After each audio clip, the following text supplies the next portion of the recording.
I don't own a lot of clothes, but every single piece of clothing that I do own, including my underwear, are things that I absolutely love. Over the years, I've developed a technique of discarding the things that just don't make me really excited. Even things like a simple long sleeve T-shirt has the potential to make you feel good when you pick it up and put it on.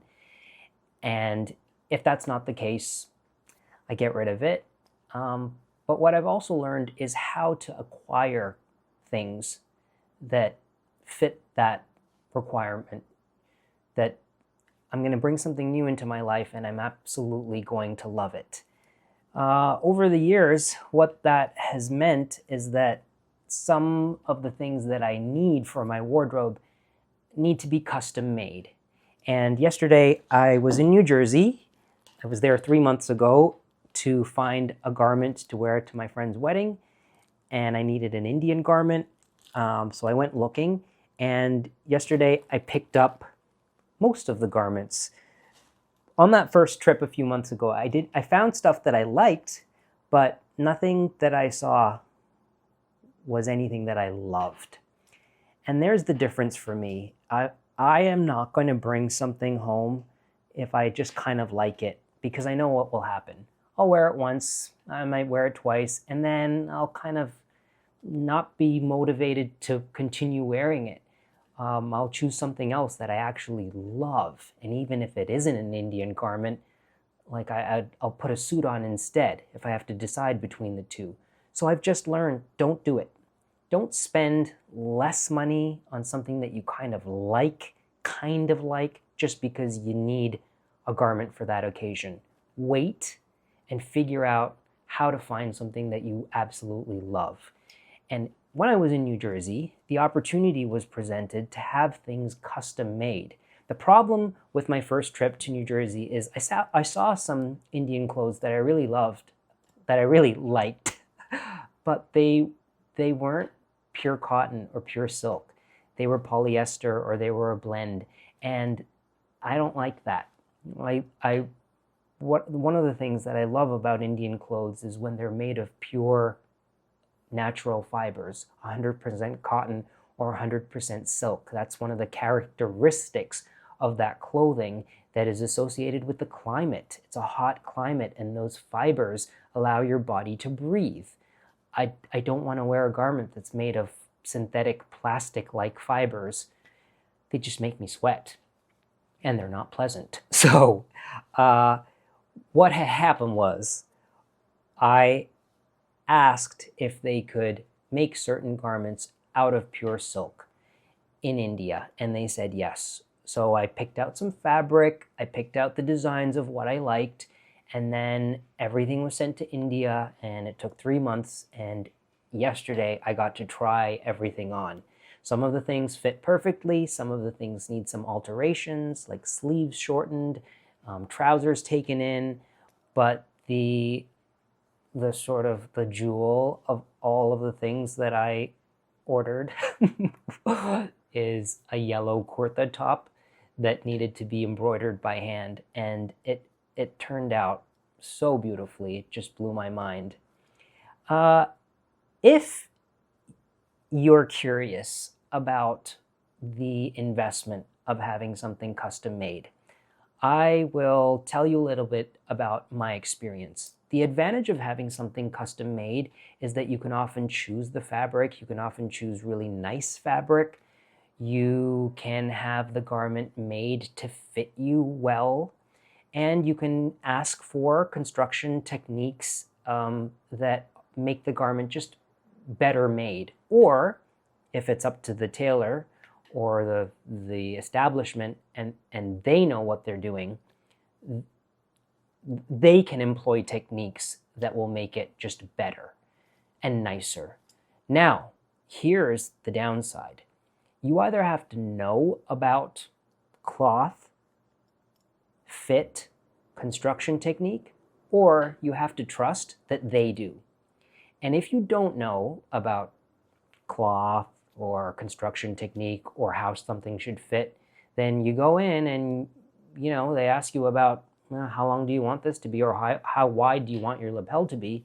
And I've seen guys do this, especially at the tailor where I've had suits made. I don't know, what do you think? And then it's left up to the person making the garment or the person taking your measurements. They decide. And you can only really ensure that the garment is going to be great if you trust them and you know that they know what they're doing. So this is something that I would say I would stay away from. I would stay away from having things custom made unless you really know what you're doing and what you want. Or you take someone with you that you trust. Someone who has a sense of clothing construction and fabric, who can advise you, or someone that's very good with fashion and who you trust to say, this is flattering on you and this is what you should have made. I do that with my friends. Like, I've taken multiple friends shopping. It's just a fun thing that we do. We go along Fifth Avenue and we go from store to store, and I pull things that I think would look great on them, and then they try them on, and if they like them, they get them. So I will humbly say that I know what I'm doing when I'm having something custom made. And I have had some situations where I've ordered something to be custom made, and I've been very disappointed with how it turned out. And that is the first and the last garment that I have made from that place. Sometimes I've even gotten my money back because I have been so dissatisfied with the quality of how it was made that I've said, I don't like this and I don't think I should have to pay for this. Please give me a refund. And they do. So I will say that ultimately I've never had a completely bad experience because of being able to get my money back for something that I believe was not well done. Yesterday, seeing what was made in India by these tailors and these embroiderers ensured me that I trusted the right people. The people at Nasrana took my measurements, wrote all this stuff down, had fabric samples, and then they did it, and they did it so well.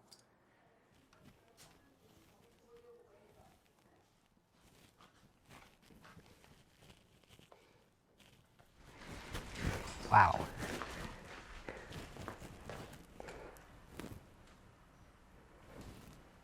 And the great thing about having something custom made and trying it on here is that they can continue to make alterations just to perfect everything. So the sleeves are a little long, and we will shorten them so that they look like this.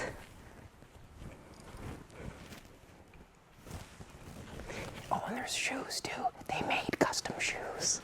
Look at those. Out of the same silk of the pants. I love these little shoes. I love it. Yeah, the cotton on the inside, everything's so beautiful. Thank you. If we could shorten the sleeves to like exactly this length, Sure. please.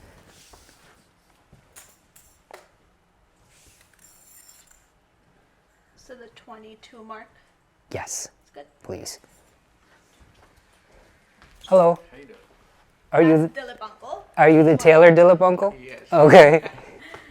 So उनके कुर्ते India से बन के आए, but उनको sleeve length इतना चाहिए. मैंने 22 measure कर लिया है. Okay. ठीक है? How does everything else feel? And Rajiv? everything else feels great. I like that it's not too restricted here. The pants, can we shorten them? But is it possible to also narrow them, like taper them so that they're quite narrow at the bottom? दिखाइए. Narrow तो है ही ऐसे. वो बहुत लंबी है, इसलिए वो पूरा दिख नहीं रहा है. Now, so if you look at the left side, Yep. do you also want it pinched in more? Yes, please. Right? And kind of like, yeah. Yeah. Okay. So Dilip uncle एक सिलाई हम टाइट भी करें. Okay कर देते हैं उनके body का. Slim, हाँ, slim उसमें. No. Take off the shoes, please. Sure. उनका नी है 13.5. Cap है 12.5. I'm speechless, and I'm rarely speechless. It's so beautiful. The fabric is so light. It's gauze-like. Like it's it's transparent, really. The jari threads have been reinforced at the back, but because the fabric is so fine, they lined it with cotton. Well, they lined everything with cotton, but it feels like this is what Mr. Gupta called tissue, because the fabric was just so thin. And even the way it drapes and the way it moves, it's fabric made for a very hot climate. It's very thin silk, lined with very thin cotton.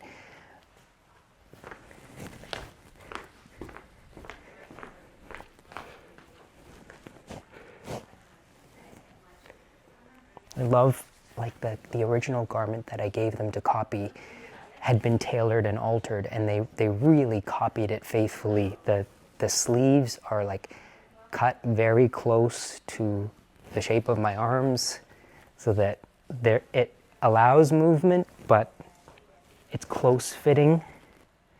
And contrary to what people might think about an armhole, like, you might assume that if an armhole is deeper and bigger, it's more comfortable. But it actually restricts movement. The lower the armhole is, the less you can lift your arm up without the whole garment changing. And when clothes were all custom made, like in the 18th century, in the early 19th century, when almost all clothing had to be made specifically for you, they would cut the armhole as high as possible to allow your arm to move around completely without this lifting up. Like, they were cut very high, and whenever I look at really old clothing, that's what I notice. Wow, look at how high the armholes are cut.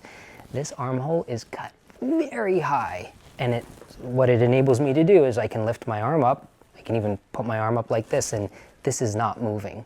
When clothes start to become mass-produced, mass-manufactured, they have to make the armholes really low so that a wide range of people can fit into them. And these are very subtle things that people don't really know about when you're buying garments off the rack. But when you're having something custom made, the beauty of that is that you can ask for these very specific things to have it tailor-made to your body. And the high-cut armholes are something that I've always asked for in a man's suit, like when I have tweed suits made, but here it creates, I think, just a beautiful silhouette as well. Like when I'm dancing, like Indian dancing, I can move around and the whole garment isn't like lifting and falling and lifting and falling with. You have to think about these things. What are you going to be doing in these clothes? There's going to be a lot of dancing going on. So, like, truly. So move around in them. Feel what it's going to feel like.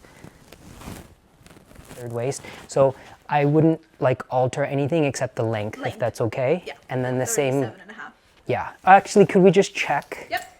So please. maybe because you're wearing this slightly at a different spot.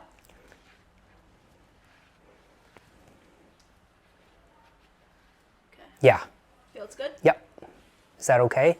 I think so, because when I don't want it to be Too short. Yeah. Like, because they're kind of like suit trousers. Yes. So this is a teeny bit longer. 38 and a quarter. Okay, let's do that, because I think you're wearing them higher. Yeah. Let's look at the sleeve length also. Let's do 22 and a half. We want the kara to show, right? Yeah, always. Right? Yeah. Oh, always. Yeah. Okay. So like right there. Please. If you Should I fold? Can I fold it or just hold it for me? Okay. Right there. Perfect. 22. Beautiful. This was the kurta that was made out of the Kanjipuram hand-woven sari.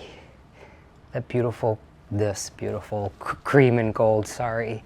And I do plan on wearing this top with the dhoti, the voti that I bought.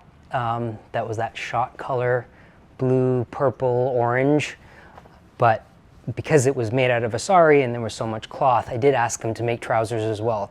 But I am picturing this with this cream and gold top and that beautiful purple bottom underneath. Okay, so I saved the best for last. Look at this.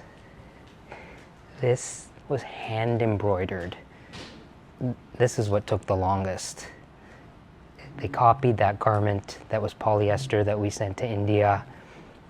All of these metal sequins were hand embroidered to the cloth. I truly can't believe that someone was able to do this, that someone had the skill to do this. Pure silk embroidery threads as well. Look at it, like shimmers. Wow. It's amazing. Good. I'm glad you like it. I love it. I haven't seen the other ones, but Oh, they're all beautiful. okay. Yeah. Awesome. Yeah. It's so beautiful. I know I feel like a broken record. I keep saying this over and over again, but it's like I didn't know what was going to happen. Like it was a bit of trust of like commissioning it, but you've like blown me away. Aw, thank you. Like truly. Thank you. It's just incredible that this was even like that was possible for me to ask you to copy it, and that you said yes. It's stunning. Thank you. Yeah, it's incredible. Like I just love even like these tiny Little sparkle. Like there's that sequence, but there's these little sparkly ones. So this one's a matte sequin Mm-hmm. that gets stitched underneath the thread, and this is a little bit of a sparkly sequin so that it adds some pop. Oh So yeah. there's a mix of two. Wow. So we wanted to make sure there's some embroidery element that matches the ari that goes around, and then that's why we use that sequin. Oh, that matches these threads. Yep. It's called ari. Ari? Ari. What does that mean? It's a specific type of metallic thread that we use in India. Yep. So that we wanted to, so say we didn't have this sequin, right? The matte sequin with the ari is kind of off. Ah. So if we add that little, it all blends in. Wow. That's amazing. Yeah. The detail. Thank you for explaining that to me. I wouldn't have known, but I see it now, like from far away. Yeah, so we always want to see texture. We don't want it to be flat. So using the matte sequin, a little bit of a shinier sequin, all that brings texture into the embroidery. Wow. Stunning. Thank you, Shia. So here it is. Here's the yellow kurta, the very precious yellow kurta. I will not store this in this plastic sleeve. I actually have an archival box, museum quality, with acid-free tissue paper. I am going to line this with tissue paper and carefully put it into that box, and that's where it will live. But I'm really excited for my friend's wedding next week. All the bits are falling into place. I had my hair cut today. The sheep needed a little shearing. And I think I will update you from the wedding venue when I get dressed. So you will see me later. Goodbye.